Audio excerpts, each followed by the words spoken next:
Merhabalar,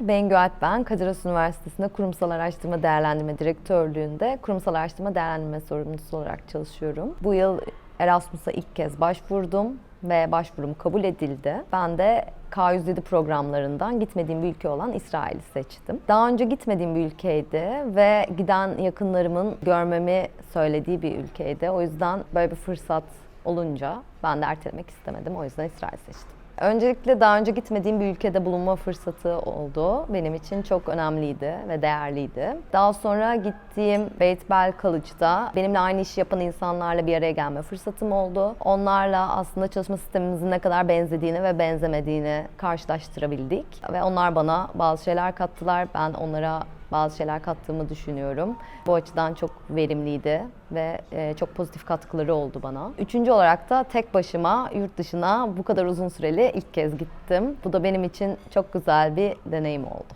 Bizimkinden farklı bir kampüs aslında ama Türkiye'deki kampüslerden çok farklı değil. Çok yeşillik ve çok kuş cıvıltılarının olduğu bir kampüstü.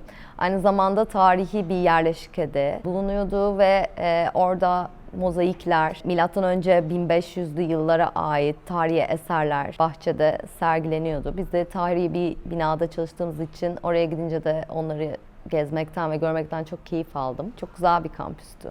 Ülkede en çok dikkatimi çeken şey tüketimin çok az olması oldu. Bunun üzerine biraz düşündüm. Çok üretim odaklı olduklarını gözlemledim. İthal ikameci ekonomiyi benimsediklerini öğrendim. Yurt dışında bulunan ve Türkiye'de sık sık karşımıza çıkan zincir markaların orada çok az bulunduğunu gördüm. Üniversiteye giderken, üniversite biraz şehir dışında olduğu için trenle bir 40 dakikalık yolculuk yaptım ve çok fazla seralar, ekilen, biçilen alanlar gördüm.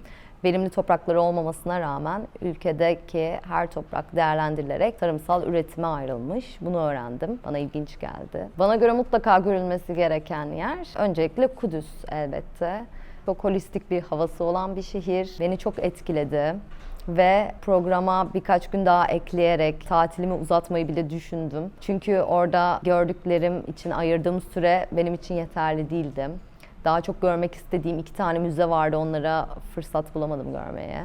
Kudüs çok güzeldi. Yafa Old City diye geçen bölüm de gayet güzeldi. Onun dışında bütün şehir çok güzeldi. Müzeler, Tel Aviv Müzesi çok özeldi. Çok güzel kişisel koleksiyonlar ve video artlar sergileniyordu. Bütün şehir tamamıyla çok güzeldi. Florentin bölgesinde street art çok gelişmişti. Orayı da ziyaret etme fırsatı buldum. Benim için çok iyi bir tecrübe oldu.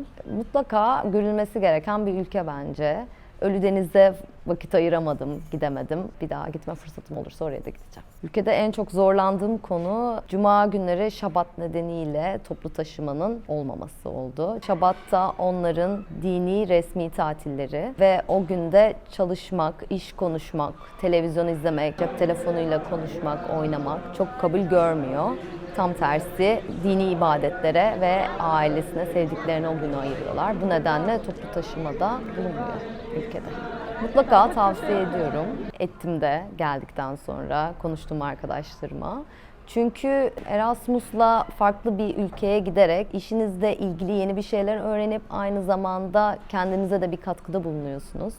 Ve farklı kültürlerde belki sizin işinizi yapan ya da sizin yaptığınız işe yakın işler yapan insanlarla bir araya gelip birbirinize katkıda bulunma fırsatı buluyorsunuz. Bu yüzden tavsiye ediyorum. Vize konusunda hiçbir sıkıntı yaşamadım. Çok rahatlıkla 2 hafta içerisinde aldım. Ülkeye giriş çıkışta da bir sorun yaşamadım. Sadece İstanbul'dan giderken de normal havaalanı aramasına ek olarak kontuarda kendileri bir arama yaptılar. Dönüşte çok detaylı ve uzun süren bir arama yaptılar. Ben biraz fazla erken gitmiştim. Bunun avantajını yaşadım. Bilgisayarım, telefonum, kulaklıklarımı farklı cihazlarla uzun aradılar. Bavulumu açarak aradılar. Bu birazcık uzun sürdü ve tek olumsuz şey buydu diyebilirim. Hatta havaalanında Turizm Bakanlığı'ndan, İsrail Turizm Bakanlığı'ndan birisi benimle anket yaptı, bir kadın. Ve sorduğu sorulara hep olumlu cevap verdim. Tek sorun çok uzun arama yapıldığını söyledim. O da biliyorum, farkındayım,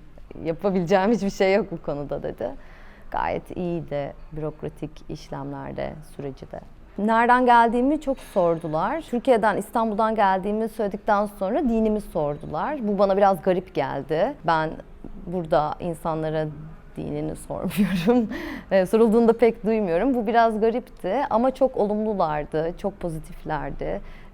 Çok sıcak davrandılar. Türkiye'den geldiğimi duyunca hemen Türkçe konuşmaya başladılar. Onun dışında bir olumsuz hiçbir tepkiyle karşılaşmadım. Öncelikle sizlere de çok teşekkür etmek istiyorum.